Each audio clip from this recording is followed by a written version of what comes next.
General hospital ખાતે 25 દર્દીઓ સારવાર હેઠળ છેલ્લા 15 દિવસ દરમિયાન 75 જેટલા ઝાડા ઉલટીના દર્દીઓ ઇન્ડોર પેશન્ટ તરીકે સારવાર મેળવી છે.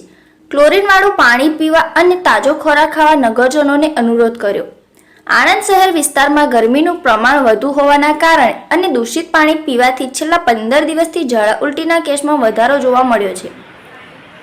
આણંદ જનરલ હોસ્પિટલ ખાતે છેલ્લા 15 દિવસ દરમિયાન 75 જેટલા ઝાડા ઉલટીના દર્દીઓ ઇન્ડોર પેશન્ટ તરીકે સારવાર મેળવી છે, તેમ સિવિલ સર્જન શ્રી ડોક્ટર અમર પંડ્યાએ જણાવ્યું છે.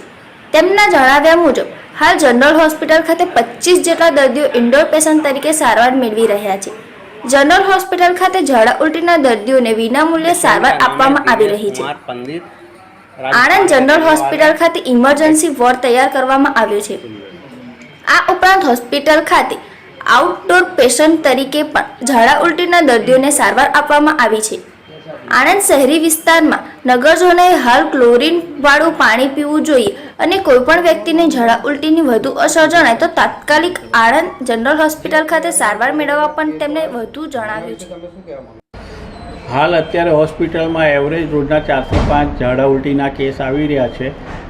એમાં લગભગ 50% સામાન્ય ઝાડા હોય છે, 50% વિથ સિવિયર ડિહાઇડ્રેશનના કેસીસ હોય છે કે જેમને અમારે એડમિટ કરી અને સારવાર આપવી પડતી હોય છે. અમારી સંપૂર્ણ તૈયારી છે. છેલ્લા 15 દિવસથી અમે લગભગ આના ટ્રીટમેન્ટ આપી જ રહ્યા છીએ.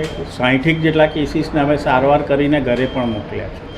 કોલેરાને અટકાવવા માટે સૌ પ્રથમ તો જવાબદાર પરિબળ દૂષિત પાણી અને દૂષિત ખોરાક છે. એટલે જાહેર જનતાએ પોતાનો ઘરનો હોય, વાસી ખોરાક હોય કે ઇવન 4 કલાક ઘરમાં બી બનાવેલો ખોરાક જો પડી રહ્યો હોય તો એમાં ઇન્ફેક્શન થવાની ખૂબ શક્યતા રહેલી છે અને બહારનું ખાવાનું પણ એમણે બંધ કરવું જોઈએ. પાણી જે છે તે ઉકાળેલું પીવું જોઈએ. આરોની સિસ્ટમ હોય તો માત્ર આરોનું પાણી પીવું, પણ જ્યાં આરોની સગવડ ના હોય તો એ લોકોએ મિનિમમ 20 મિનિટ સુધી પાણી ઉકાળી અને થોડું ઠંડુ થાય પછી જે પાણી જો પીવે અને જ્યારે પણ એ જમવા બેસે કે પાણી પીવા જાય ત્યારે અવશ્ય સાબુથી હાથ ધોવે એટલીસ્ટ 1 મિનિટ સુધી, તો આ બધો રોગચાળો અટકાવી શકાય અને નવા કેસો બને નહીં.